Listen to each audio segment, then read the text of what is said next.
नमस्कार दोस्तों, welcome to study पाठशाला। आइए शुरू करते हैं आज का सेशन। तो आज के हमारे प्राइम एजेंडाज पे होंगे मणिपुर वायलेंस रिलेटेड न्यूज़ अब फिर आ रही है। यहाँ पे दूसरी खबर जो हम देखेंगे वो डीलिमिटेशन का जो मुद्दा चल रहा है, साउथ के कुछ स्टेट्स जो हैं उनको एप्रीहेंशन है इससे, तो उन चीज़ों को समझा जाएगा।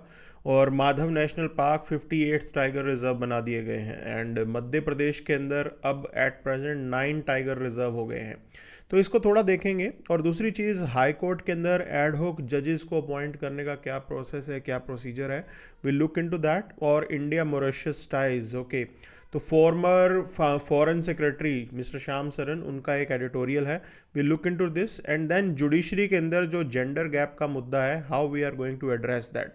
तो इन चीज़ों को यहाँ पे आज हम कवर करते हैं। So let's start this session in detail. Okay, so as you can see the front page news, we have protest जो है मणिपुर में अभी भी चल रहे हैं। हाईवेज जो हैं वहाँ पे ब्लॉक्ड हैं। अब ये हाईवे जब ब्लॉक्ड होते हैं तो उससे क्या इम्पैक्ट पड़ता है?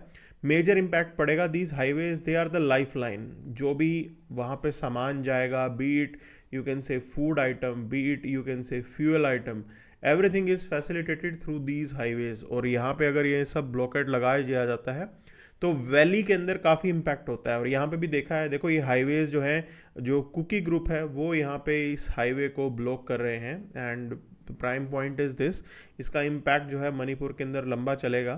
तो we have to be very you can say alert and careful with this particular issue. और काफ़ी सेंसिटिव ये मुद्दा चल रहा है। और एक चीज़ को लेके हमें बहुत ध्यान देना होगा, दैट जो भी यहाँ पे आर्म्स इन पर्टिकुलर ग्रुप्स के पास हैं, those arms need to be surrendered. जितना जल्दी हो सके वो सरेंडर हमें करवाना होगा। That's the most important point, because कहीं पे भी अगर लॉस ऑफ लाइफ हो जाता है तो then it is going to be a very serious thing. उसको रोकना बहुत ज़्यादा ज़रूरी है और we have to prevent that. और इसीलिए ये जो ग्रुप्स हैं इनके आर्म्स को सरेंडर कराना ज़रूरी है। Now moving towards the other aspects of Manipur, तो यहाँ पे प्रीलिम्स 2017 का एक सवाल हमने ऐड किया, that is related to the Manipuri Sankirtana. तो अब बोला गया कि it is a song and dance performance. ठीक है, बिल्कुल करेक्ट है ये। और इन्होंने एक चीज़ सेकंड स्टेटमेंट में डाली है, that symbols are the only musical instruments use.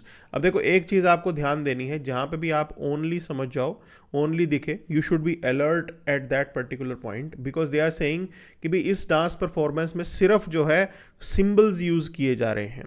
तो ऐसा नहीं होता, there are lot of you can say instruments that are further there. तो ये स्टेटमेंट बिल्कुल गलत हो जाती है। And third statement, it is saying it is perform to narrate life and the deeds of lord Krishna. बिल्कुल ये चीज़ जो है ये सही है। अब इसको थोड़ा डिटेल में अगर आप देखोगे तो सॉन्ग एंड डांस परफॉर्मेंस इसके अंदर होती है। And it is perform to mark religious occasions and various stages in the life of Vaishnav people of Manipur. Okay, उनकी लाइफ से जुड़ी हुई चीज़ें बताता है। And it is perform to narrate the lives and the deeds of Krishna through song and dance. और इसके अंदर ड्रमर्स भी होते हैं, तो सिम्बल्स सिर्फ ये नहीं होते, drummers are also there and this is how this is performed. तो इन कल्चरल एक्टिविटीज़ को प्रमोट करके हम जो है मणिपुर के अंदर शांति भी ला सकते हैं। That could be one solution that we can explore here. Okay, so moving forward to, आगे बढ़ते हैं यहाँ पे। तो अब देखिए तमिलनाडु के जो जो पॉलिटिशियंस हैं, now they are mobilizing and they want some support from different states here, specifically on the language issue। तो मुद्दा सिंपल सा है, देखिए अगर आप डीलिमिटेशन कमीशन को लेके चलेंगे, अगर पूरी एक्टिविटी को डीलिमिट करेंगे तो उसका सबसे बड़ा नुकसान क्या होने वाला है? नॉर्थ बेल्ट के अंदर मैंने पहले बताया था आपको, नंबर ऑफ सीट्स जो है वो इंक्रीज होंगी विदाउट अ डाउट, बिकॉज इधर पॉपुलेशन ज़्यादा है। And as more number of seats are to be increase in the northern areas, south को डिसएडवांटेज होगा, because it means that Hindi is going to dominate. Hindi का डोमिनेंस और ज़्यादा increase होगा and this is what the major problem is. तो इसी चीज़ को वो रेज कर रहे हैं बार बार। अब देखो एक चीज़ यहाँ पे समझने वाली है कि पूरा खेल क्यों है। The whole issue is related to the population disparity that is existing. Southern states they have a controlled growth on population, बिल्कुल। और यूपी और बिहार की बात करें तो वहाँ पे पॉपुलेशन का ग्रोथ बहुत ज़्यादा रहा है और यही कंसर्न है। तो अगर आप बिल्कुल इस आउटराइटली 2011 के सेंसस को लेके if you start you can से पूरी डीलिमिटेशन की एक्टिविटी करोगे तो उसका नुकसान ज़रूर होगा यहाँ पे। Southern states they are fearing of losing the seats due to successful family planning policy. बिल्कुल सही बात है, इन्होंने तो पॉपुलेशन कंट्रोल की, so they should not be disadvantaged. बिल्कुल सही पॉइंट है ये। अब एट प्रेजेंट जो फ्रोजन अरेंजमेंट है 42nd constitution amendment act, it has frozen the Lok Sabha and the state assembly seats until 2001। ठीक है। अच्छा, फिर 84th कॉन्स्टिट्यूशन अमेंडमेंट एक्ट ने इसको फर्दर एक्सटेंड किया फॉर से 2026।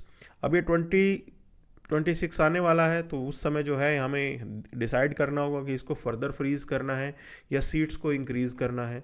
So point is this. अब देखो इसका इम्पैक्ट क्या है, demographic changes not reflected in the political representation. बिल्कुल ये पॉइंट सही है। देखो इसके अंदर बहुत सारी चीज़ें, बहुत सारे फैक्टर्स हैं। पहला चीज़ हमें देखने को मिल रहा है अर्बन रूरल डिवाइड। हमने देखा है कि अर्बन एरियाज़ के अंदर पॉपुलेशन बहुत ज़्यादा एक्सपैंड की है। तो जैसे अर्बन एरिया में आपकी पॉपुलेशन का एक्सपेंशन हुआ है, इट इज़ ऑब्वियस कि उस डायरेक्शन के अंदर हमें सोचना चाहिए और वहाँ पे जो है सीट्स इंक्रीज होनी चाहिए। बिल्कुल रैपिड अर्बनाइजेशन हो रहा है यहाँ पे। अर्बन कॉन्स्टिट्यूएंसीज जितनी भी हैं आपकी ओवर पॉपुलेटेड हैं। Rural constituencies may have fewer voters but equal representation. बिल्कुल। अच्छा, अब इसको ठीक करना ज़रूरी है। Urban centres like Mumbai, Delhi, they are receiving fewer seats compare to their population. बिल्कुल सही पॉइंट है। एक स्टेट्स जितनी पॉपुलेशन है यहाँ पे, ठीक है, अगर आप पूरा एंग्लोमरेशन दिल्ली का या मुंबई का देखोगे, बहुत से स्टेट्स जितनी पॉपुलेशन है but number of seats are less. तो this is what they are pointing out. तो ये रीजनल पॉलिटिकल इम्बैलेंस को समझना जरूरी है। And this regional shift in political power is due to the means ये रिप्रेजेंटेशन चेंजेस लेके आने, हमें इसको इम्प्रूव करना है यहाँ पे। अच्छा, इस हिसाब से अगर चलेंगे, रिप्रेजेंटेशन का सेम गोल पॉपुलेशन के हिसाब से चलाया जाए, तो north Indian states they may gain more seats with population growth. बिल्कुल सही पॉइंट है। तो उसमें क्या है ना, डिस्पैरिटी हो जाएगी। मैंने आपको बता रहा था कि हिंदी का डोमिनेंस आएगा वहाँ पे, and this is what it is not acceptable to the southern states. तो ये सारे मेजर पॉइंट्स हैं जो यहाँ पे कन्फ्लिक्ट बन रहे हैं। अच्छा, then there is also a delimitation issues related to the number and distribution of seats reserved for SC ST।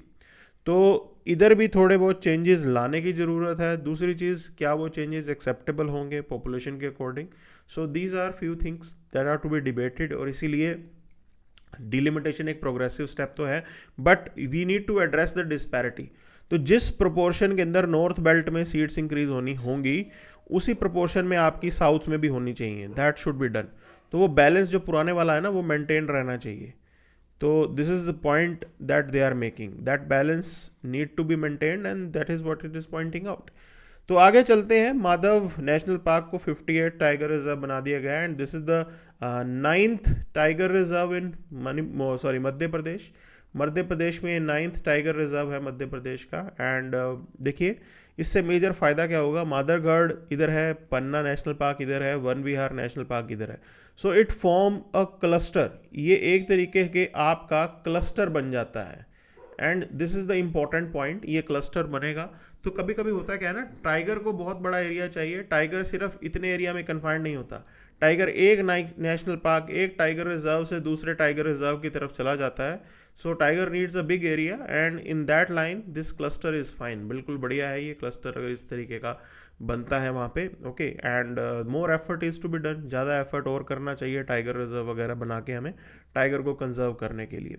So which among the following tiger reserve which has the largest area under critical tiger habitat. Okay, तो ये सवाल है prelims 2020 का। अब देखो इसके अंदर मैं आपको एक चीज़ बता दूं, वाइल्ड लाइफ प्रोटेक्शन एक्ट के अंदर इन्होंने क्रिटिकल टाइगर हैबिटेट को आइडेंटिफाई किया हुआ है। तो बेसिकली ये आपका एक तरीके से कोर एरिया जिसे आप बोल सकते हो, कि जहाँ पे टाइगर ज़्यादा रहता है उसको यहाँ पे अलग से हाईलाइट किया गया, और उसके लिए टर्म जो यूज़ की जाती है that is critical tiger habitat. ठीक, तो सवाल ये पूछा गया कि इनमें से किसका क्रिटिकल टाइगर हैबिटेट जो है वो सबसे ज़्यादा है, largest.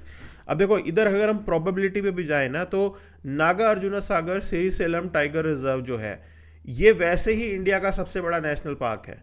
So if you go by just by this logic, इधर से चलोगे तो इट इज़ ऑब्वियस कि इधर का कोर एरिया भी ज़्यादा होगा। तो अगर आपके पास ये इंसाइट है कि this particular tiger reserve has the maximum area, then automatically you could have given the right answer. Clear?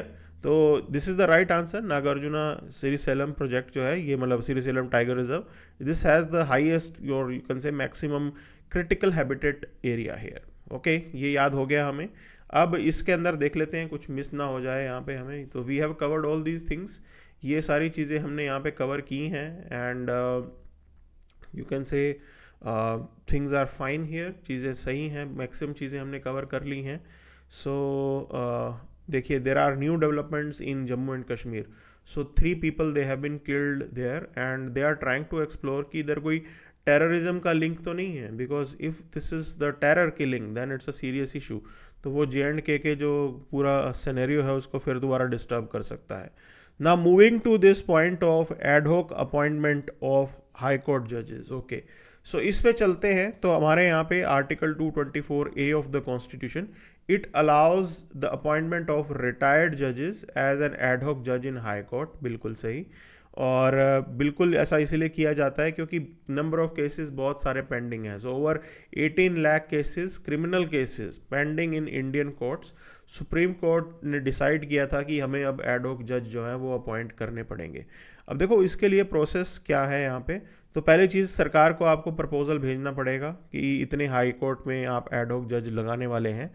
अब जो क्राइटेरिया सेट किया गया है, that is appointment will not exceed 10% of the courts total sanction strength. तो ये point इन्होंने बोली है। और फर्दर इसको लेके इन्होंने इंस्ट्रक्ट ये भी किया कि भाई 2 से 5 एडहोक जज आप लगाओ, बस इससे ज़्यादा नहीं होने चाहिए हाई कोर्ट में, इतने ही जजेस आप लगाइए। ठीक है। अपॉइंटमेंट प्रोसीजर क्या है? सिमिलर टू द रेगुलर जज। बिल्कुल, प्रेसिडेंट साहब जो हैं वो साइन करेंगे, प्रेसिडेंट जो है वो अप्रूवल देंगे। तो this is the process that is done. और नेम्स भी सजेस्ट करने का काम किसका है? कोलिजियम का है। So high court collegium responsible for recommending candidates, नीचे से जो है वो कैंडिडेट्स आएंगे and based on that you can say president is further going to appoint. So ये प्रोसेस हमारे यहाँ पे एग्जिस्ट करता है। ठीक है, अच्छी चीज़ है यहाँ पे। अब पॉइंट ये है कि ये चीज़ करना ज़रूरी क्यों हुआ? Because of the pendency of the cases and ad hoc जजेस आप लगा सकते हो। अब लेकिन इसके अंदर जो क्राइटेरिया है वो ऐसे होंगे। Suppose there is a matter that is to be discussed, कोई मैटर अगर चल रहा है और उस मैटर के अंदर जो बेंच बनाया जा रहा है उसके अंदर there will be a sitting जज ऑफ द हाई कोर्ट, एक जज जरूर वहाँ पे सिटिंग जज रहेंगे and plus there can be ad hoc जज। Okay, so this is how they are looking forward to manage the thing. ये अरेंजमेंट ज़्यादा बढ़िया है। तो ऐसा नहीं होगा कि पूरे बेंच को आप एडहॉक जज को फ्रीली जो है दे दोगे, no. So bench will be there and there will be a sitting judge plus there will be an ad hoc judge। वो एक additional help जो है ये लेके चल रहे हैं। So this is what it is pointing out। अब इस क्वेश्चन को देखिए, ये प्रीलिम्स 2021 का सवाल है। इसमें लिखा गया है कि रिटायर्ड जज of supreme court can be called back to sit and act as a supreme court जज by chief justice of India with the prior permission of president of India. बिल्कुल ये स्टेटमेंट करेक्ट है। Second statement कह रहा है कि high court in India has the power to review its own judgement. बिल्कुल ये भी स्टेटमेंट करेक्ट है।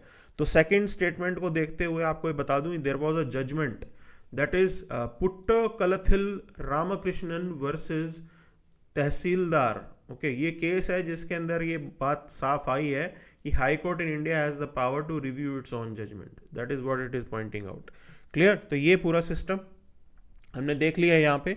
Now moving forward to, we have covered all these things, ये सब कर लिया गया है। ओके, अब देखो ये कितना बड़ा सिक्योरिटी इशू है। 10 Bangladeshi nationals they have been arrested in Odisha, Bhubaneswar station से उनको पकड़ा है। तो ये कहीं ना कहीं इलीगली आ ही रहे हैं। तो we have to be very alert when it comes to the border management. Okay, so this is what it is pointing out. चलिए अब आगे चलते हैं यहाँ पे, moving forward to this point of you can say editorials. और पहली चीज़ यही है कि भाई हमें पॉलिसीज़ ज़्यादा अच्छी चाहिए वुमेन को एम्पावर करने के लिए। बिल्कुल सही पॉइंट है। सिर्फ पॉलिसीज़ ही नहीं चाहिए, पॉलिसीज़ का इम्प्लीमेंटेशन। बोल्ड पॉलिसी लेके करोगे क्या? तो implementation is not there, then what will we do with that? It is going to be useless for us. So we have to be, you can say, quite clear in our thought process कि India के अंदर implementation का एक major मुद्दा होता है। तो हमें इम्प्लीमेंटेशन पे फोकस ज़रूर करना चाहिए। That is what is being pointed out here. अब आगे देखिए यहाँ पे, तो there is this editorial which is talking about India Mauritius relations. So Mauritius आप इधर देख सकते हैं। So this is Mauritius and it is directly link to the national security of India. बिल्कुल ये हमारी नेशनल सिक्योरिटी से लिंक्ड अप होता है, खासकर maritime security if you talk about. Okay, so it's a small island in Indian ocean और Africa का ये पार्ट है। अब इंडियन ओशियन में पड़ता है but it does have a good number of Indian diaspora, वहाँ पे इंडियन डायस्पोरा भी है and this is the link that we are exploring. तो काफ़ी अच्छा हम इक्वेशन अपनी मॉरिशस के साथ मेंटेन करते हैं। That is one point here. But another point is this, China factor is definitely everywhere. तो चाइना तो हर जगह इन्फ्लुएंस अपना बढ़ाता ही है and sometimes it creates trouble for us. So this is the point.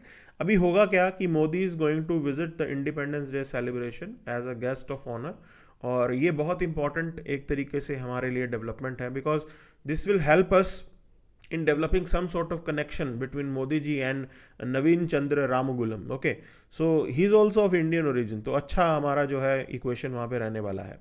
अच्छा, सिग्निफिकेंट इंडियन ओरिजिन पॉपुलेशन है मॉरिशस के अंदर, somewhere around 70%। Okay, and this is the important point here. अब एक चीज़ समझनी है, हिस्टोरिकल लिंक अगर आप एक्सप्लोर करोगे, so sir Seewoosagur Ramgoolam he had collaborated with Netaji Subhash Chandra. So we had the collaborative past, बिल्कुल सही, अच्छा है यहाँ पे। और मॉरिशस के अंदर अगर आप कल्चरल इंटरेक्शन देखोगे तो वो भी काफ़ी अच्छा है यहाँ पे, Bhojpuri, Tamil, Telugu, Marathi. So we have the cultural link that is there. Economic relation if you talk about, so bilateral trade it reach to 554 millions in 2022-23 which is quite less, बिल्कुल बहुत ही कम है ये। It means that potential is huge, बहुत ज़्यादा potential यहाँ पे हमें दिखता है। ठीक है, so that is the important point here.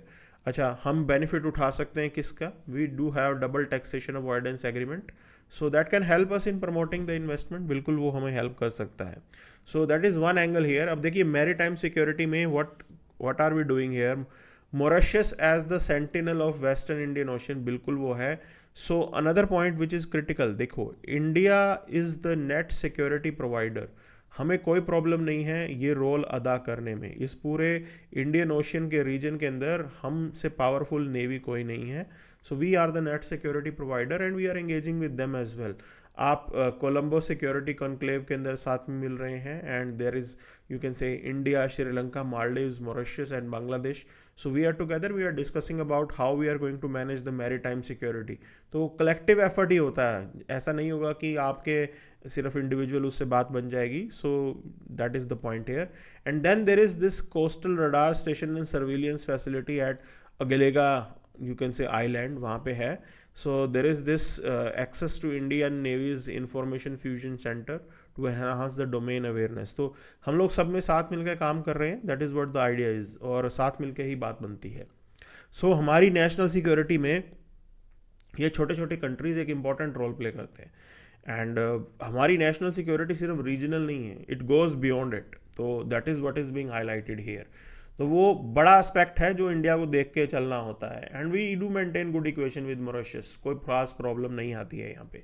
So moving forward, आगे बढ़ते हैं यहाँ पे। So another thing that is being discussed that is related to the gender gap in higher judiciary. Okay, so ये मेंस 2021 का क्वेश्चन आपके सामने है, जिन्होंने बोला कि भी discuss the desirability of greater representation to women in higher judiciary. देखो, एक तो सिंपल सा मोरल एंगल समझ लीजिए आप, 50% पॉपुलेशन है वुमेन की यहाँ पे, तो उनका रिप्रेजेंटेशन रखना ज़रूरी है यहाँ पे। ठीक है, अगर आप डिफरेंट एरियाज़ में उनको रिप्रेजेंट ही नहीं कर पा रहे हैं, it means that there is a serious problem and that problem has to be dealt with. So status of representation of women की बात करेंगे तो from 1950 to 2009 only 3 women judges were appointed in Supreme Court. By the end of 2021 only 4 female judges were there in the Supreme Court. So high court level की बात करें तो female representation is just 11.5%, और subordinate judiciary की बात करें it is just 30%। Okay, and we have never seen women chief justice of India. तो that is the bitter reality. ये हमारे यहाँ पे फैक्चुअल चीज़ें हैं जो मैंने आपको हाईलाइट की हैं। अब यहाँ पे डाटा थोड़ा अपडेट हो गया, ये पुराना है। तो present data is this, that supreme court representation only 2 female जजेस आर देयर एट प्रेजेंट। ठीक है, सिर्फ 2 ही हैं। और women representation in high court is only 14.27%। So that is there. अब एक पॉइंट क्या है इसके अंदर, जो मुद्दे क्या है, that is delayed appointment is one issue here. Women are appointed later than men, बिल्कुल ये प्रॉब्लम हमने देखी है यहाँ पे। एक्सक्लूजन फैक्टर्स हैं, there are claims of insufficient eligible women candidates and seniority, and scrutiny भी काफ़ी ज़्यादा फेस करनी पड़ती है वुमेन को. Then opaque collegium system, there is lack of transparency, clear criteria हमें पता ही नहीं है कि क्या है यहाँ पे, and predominantly male collegium leads to the fewer female you can say suggestions. तो ये प्रॉब्लम अक्सर हमने देखी है यहाँ पे. तो कोलिजियम के अंदर ही जब रिप्रेजेंटेशन नहीं होगा तो how can we be sure that women are there. See major problem क्या है ना कि पहले तो लॉयर्स नहीं बनते थी women. Now at present the presence of women as और you can say female lawyers, it is increasing. ये ज़रूर इंक्रीज हुआ है यहाँ पे and it's a good trend. Further ये आगे जाके बेटर होगा, ठीक है, हमें उम्मीद है यहाँ पे. सो उसका इम्पैक्ट आपको जुडिशरी में भी दिखेगा. So this is something which is to be looked into. अच्छा, वुमेन को रिप्रेजेंटेशन लेके आना क्यों ज़रूरी है? It's about the representation. Citizenry जो है उसको एक अश्योरिटी देनी होती है. मोरल लेजिटिमेसी आपको तभी मिलेगी ना जब female will be there as जज. तो that is one point here. अब क्या क्या करना चाहिए?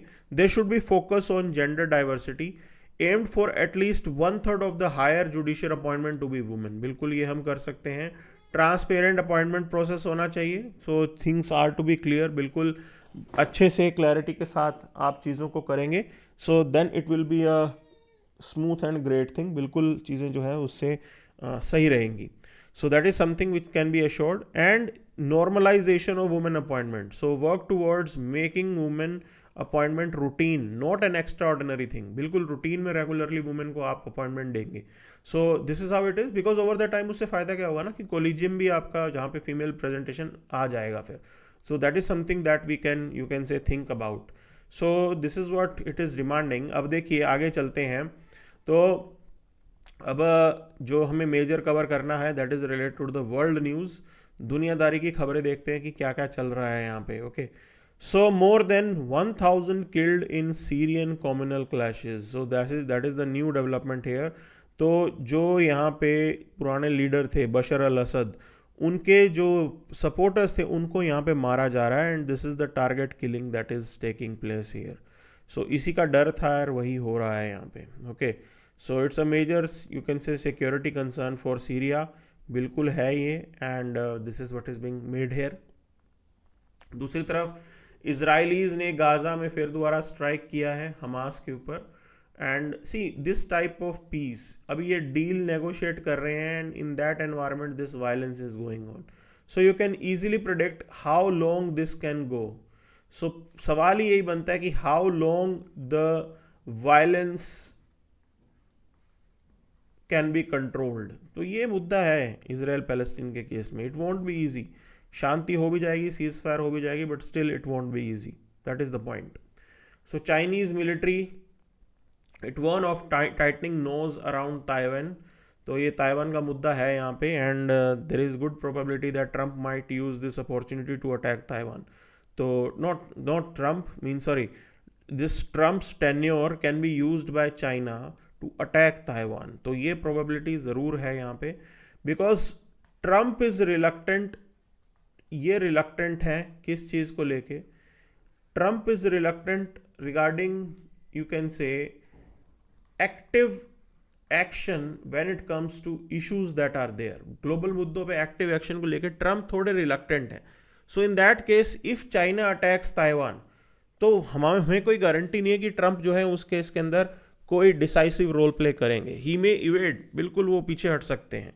सो that's a major issue which is being raised here. Okay, so this is what we have for today's session. Thank you very much.